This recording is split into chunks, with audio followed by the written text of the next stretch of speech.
Caitlin Clark is out for tonight's game against the Los Angeles Sparks. No timetable for her return, and while she is sitting at home with a back injury caused by a knee to the groin and a fist to the throat, the three officials missed entirely in real time. The WNBA released a 30-year anniversary poster this week that left Clark off entirely and featured Sophie Cunningham instead. Now, I love Sophie. Great to have her on the team. However, we were all expecting to see Clark. What is up, everybody? Welcome back to Clarrkin Off Time. I'm your host, MaddyG, and today I am not giving balanced analysis. Today I am standing with Fever Nation and every fan who is outraged right now. Because what has been done to Caitlin Clark on the court, off the court, and in the front offices of this league is wrong. And it needs to be said out loud. Let's get into it. Here are the verified facts. Caitlin Clark will not play tonight against the LA Sparks. Stephanie White confirmed it Friday morning at practice. Quote, yes, she's okay. She's going to be out on Saturday, but she's doing all right. No indication on how long she'll be out. Obviously, it's a good time because we have a week off next week. So we'll take this opportunity to get her treatment, get her healthy, get her back on the floor, and see what happens. No timetable, no specific diagnosis, no clarity on what happened to her back or how serious it is. Here's the one piece of good news. After tonight, the Fever do not play again until Sunday, July 5th. That is 8 full days off. If Clark responds well to treatment during that break, she may only miss tonight's game. That is the best case scenario, and right now it is still a possibility. But here's what MaddyG needs to say before we go any further. Clark has been on the injury report with a back ailment for 13 consecutive games before this. Her back has been bothering her all season. She tweaked it in the second quarter against Phoenix. She took a knee to the groin and a fist to the throat while she was on the floor, and officials watched and did nothing. And now she is out with no timetable. Those things are connected. Whether the assault directly caused or worsened the injury is something nobody can say with medical certainty. Not even Stephanie White said that definitively. But what I can say with complete certainty is that Caitlin Clark's body has been absorbing contact, cheap shots, and physical punishment in this league for 2 full years, and at some point the body keeps score. Fever Nation, MaddyG needs you to understand something. Not as a hot take, as a documented fact. When Caitlin Clark entered this league in 2024, she was a viral phenomenon before she played a single professional game. What happened next changed the WNBA forever. Charter flights. Before Clark entered this league in 2024, WNBA players flew commercial. They sat in airports next to strangers. They waited in lines. They carried their own bags. Then Clark arrived, and a video of her being swarmed by fans and cameras in a commercial airport went viral. Commissioner Kathy Engelbert announced full-time charter flights for all WNBA teams within days. Outkick reported directly, quote, the WNBA has never had more attention than it does right now, and there's one person responsible for the boosted spotlight, Caitlin Clark. Those are not MaddyG's words. Those are the words of reporters documenting what happened in real time. The CBA raises. The new collective bargaining agreement, signed in March 2026, is worth $1 billion over 7 years.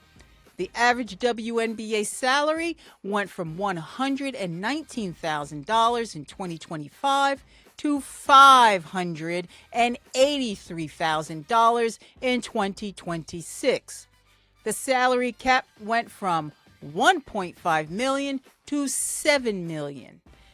NBC Sports confirmed directly that this happened because, quote, the WNBA hit an inflection point in 2024 as a result of superstars like Caitlin Clark and Angel Reese entering the league, and players demanded their earnings reflect the revenue explosion. The broadcast deal.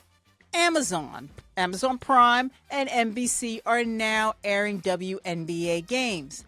The league was earning $30 million a year from television. They were hoping for $100 million.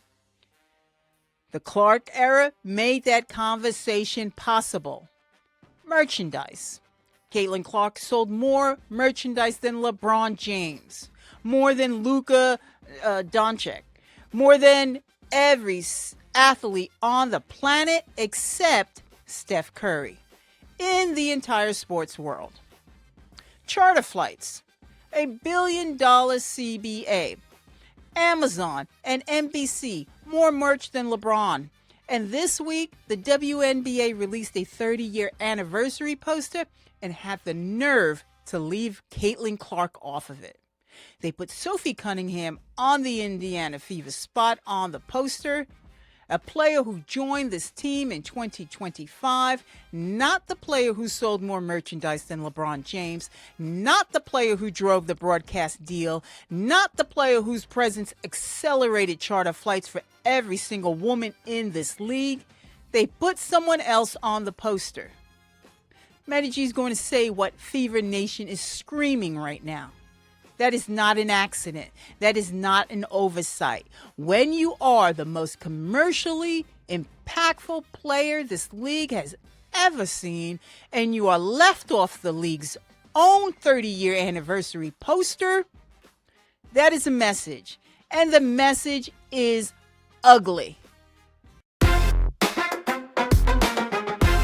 Now, let me tell you what the Phoenix Mercury did on their official social media after Wednesday night's game.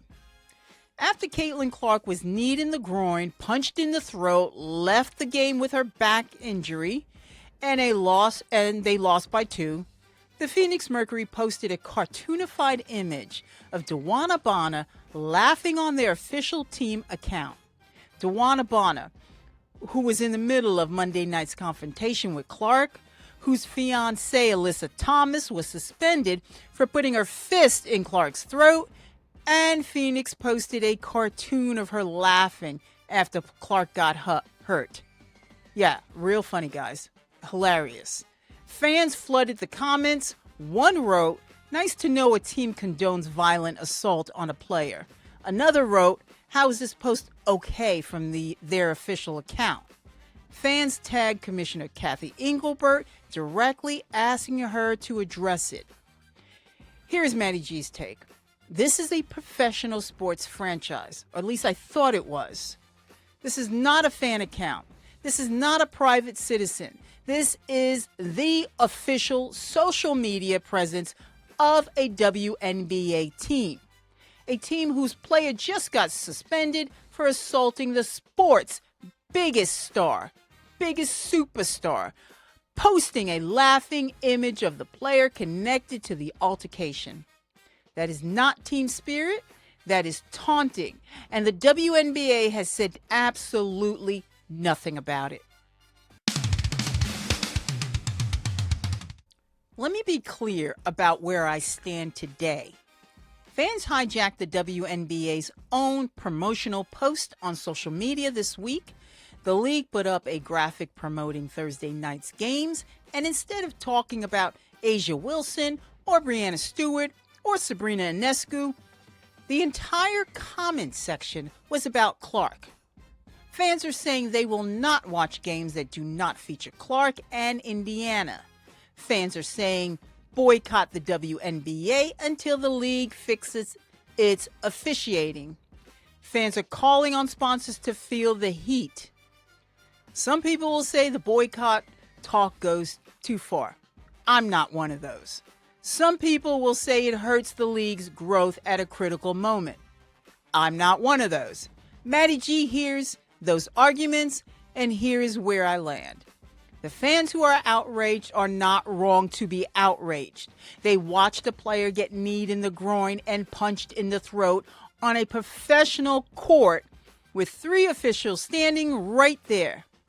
They watched the league give 1 game and a $1,000 fine. And then post nothing while the team that assaulted her posted a laughing gif. They watched the league release a 30-year anniversary poster that erased the woman most responsible for this league's current revenue growth. And they watched Clark leave the court with an injury for the 2nd consecutive season. MaddyG is a Caitlin Clark fan. Y'all know this. I'm a Fever fan. I am a Fever Nation fan. And I'm standing with every single person who is outraged right now, not because outrage is productive on its own, but because when a league repeatedly fails to protect its most important player and then erases her from its own history in the same week, the fans who respond with fury are not the problem. We are not the problem. The people running this league are. The only thing that changes an institution when the institution feels the consequences of its decisions, ratings, sponsors, revenue. If fans make those numbers move, things change. That is not cynicism. That is how professional sports has always worked. So yes, MaddyG stands with Fever Nation on this one. Completely, absolutely, 100%, without apology. Indiana hosts the Los Angeles Sparks tonight without Caitlin Clark, 7 p.m. Central, 8 p.m. Eastern, 1 a.m. BST for our UK Fever Nation. The Sparks are 7-8, Indiana is 10-8. The Fever are still favored. This is a winnable game without Clark. Here is what MaddyG wants to watch tonight. Can this team function without her? Can they? Can Aaliyah Boston step up and dominate in the post? Can Kelsey Mitchell take over offensively? Can Raven Johnson distribute at the level Clark does? Can Monique Billings be the force she was against Phoenix Monday night? The answer to all of those questions matters a lot. Not just for tonight, but for what the next week of treatment means for Clark's timeline. If Indiana can win without her tonight and she uses the full week off to heal, she could come back for July 5th healthier than she has been all season. That is the best case scenario. And tonight we start finding out whether it is realistic. Clark is out. The anniversary poster erased her. The Mercury laughed. The suspension was 1 game. And the fans are done being quiet about it. Here's where MaddyG lands after all of it. Caitlin Clark built something real in this league. Real revenue, real fans, real growth, real charter flights, real raises, real broadcast deals. She did that with a back issue on the injury report for 13 straight games, absorbing contact that nobody else in this league gets, while a league that benefits from her every single day treats her like a problem to be managed instead of a superstar to be protected. MaddyG is not done talking about this, not tonight, not next week, not until something actually changes. Today's question: are you boycotting non-Fever WNBA games until Clark returns and this league addresses its officiating problem? Yes or no?